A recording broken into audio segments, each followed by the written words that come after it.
Deebo Samuel. I mean, if he were to get hurt and miss a game, who would be his replacement? Trent Sherfield? Nothing against Trent Sherfield, but I think all the enthusiasm is about him as a great number 3 receiver who plays sometimes and does some things. But as a starter, I mean, he had 5 catches last year. And then there's one more thing about Deebo. It's a huge part of your run game, even when he's not getting the ball. So there's that. He makes the whole offense so much easier for everyone. Right. And clearly, Kyle Shanahan wants to use him. They manufacture touches for him in any way possible, whether that's a throw to the sideline on a quick tunnel screen or whether that's just those breeze bys where they just toss the ball up that technically count as catches. Yeah, he's vital to this offense and what they want to do. So yes, I agree with you. And here's the thing. When Deebo Samuel went down, okay, Brandon Aiyuk's there, but there's no Kendrick Bourne now to fall back on. And that's another thing. Like, I get it, man. We all went into this offseason saying, hey, man, Kendrick Bourne wants to get paid. Let him get paid somewhere else. But I don't think everybody understands the safety and the comfort that he gave, especially on third down and in the red zone.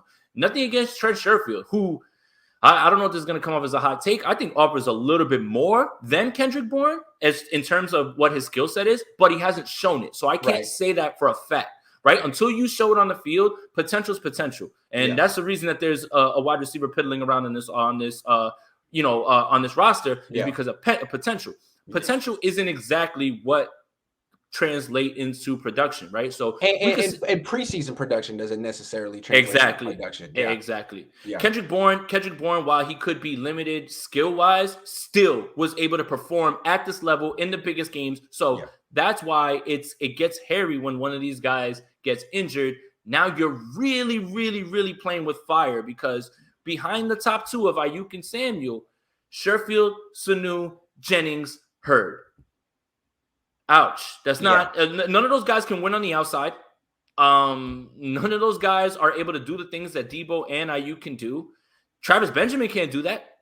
Also, no one else can run the jet sweep in the end round like him. Like, Aiyuk's good at it, but he's not physical like that. And Jalen Hurd was supposed to be able to do it too, but he's lost, I think, some bursts. He was too slow on that jet sweep. No question about it. I was like, there it is. And it's such a key part of their run game. He's so important.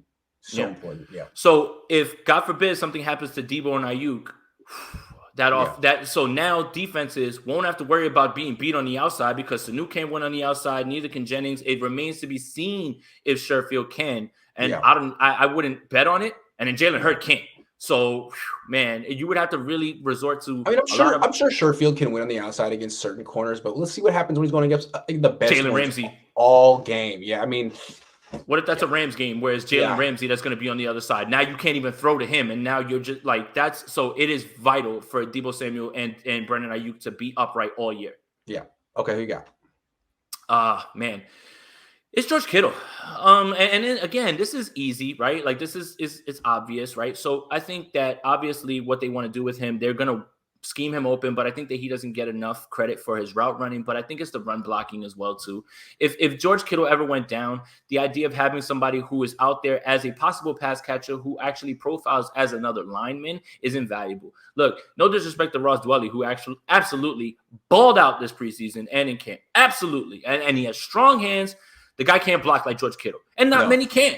And I would not rely on Charlie Warner to be that guy. Charlie Warner's too slow to do that. He can block. He's getting better, but if George Kittle went down, that drop-off would be drastic, and it changes everything that they kind of want to do. That's why they signed Michael Pruitt originally. I mean, he can block. And that's what they thought. And then he had the injury, and he was behind the 8 ball, and then, boom, he ends back up on Tennessee's practice squad. So, look, this is an obvious one. When you have elite players, it doesn't matter what position. If they go down, there's not an elite player behind them, and there's usually not a very, really good player behind them. It's usually just a backup. And that's what I'm saying with George Kittle, what they want to do, what he brings to the team. And here's something that is not tangible, something that I'm kind of going to bring up. His energy when he's on the field, like the team responds to that. He's the leader of the offense. Him, not the quarterback, not anybody else. It's George Kittle. When he's on the field, the team moves different. They play different. So this one seems kind of obvious. I feel like I didn't even really give any analysis here with this. But, yeah, George Kittle for me. Yeah, I agree. I mean, the only thing is in 2019, they did win without him. And Ross Dwelly is a hell of a backup tight end. But, yeah, he's the best tight end in the league. So it's a huge drop-off. Mm-hmm. Jody says, Aiyuk, who I like, dropped a few too many passes in preseason. Not like him. Anything we should be concerned about? Do we miss deep threat like Emmanuel? Well, it's fair to point out that Aiyuk is equally as important to the offense as Deebo we were just talking about, and he has a hamstring injury right now, and he has a history of injuries, and really he's been the one who's been more injured this year than Deebo so far. So definitely something to monitor with Aiyuk for sure.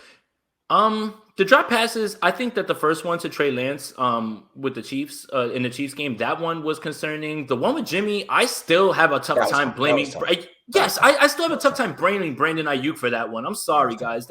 Listen, the throw was high, cool. Yeah. He got his hands on it, but not everything that you get your hands on is a catch. Let me explain. When you're fully extended, right, and you have to make that play, don't make it seem like that's something that's simple. Even if it's an NFL wide receiver and somebody as we hold in high regard as Brandon Aiyuk. Also, not to pile on, but Jimmy Garoppolo had a wide open window to throw that ball in a great pocket, and he still sailed it. I feel like he jumped as high as he could and gave full extension and tipped off his fingertips. Well, what do you? It's like, you're saying his arms aren't long enough? Like the man's catch radius is huge, and you still found a way to put it in a place where he couldn't get it. I don't know. I thought he did all. I mean, if he alligator armed it, or if he didn't, then you could say for sure that's weak. But I thought he did everything he could. He laid out for it. I thought he did.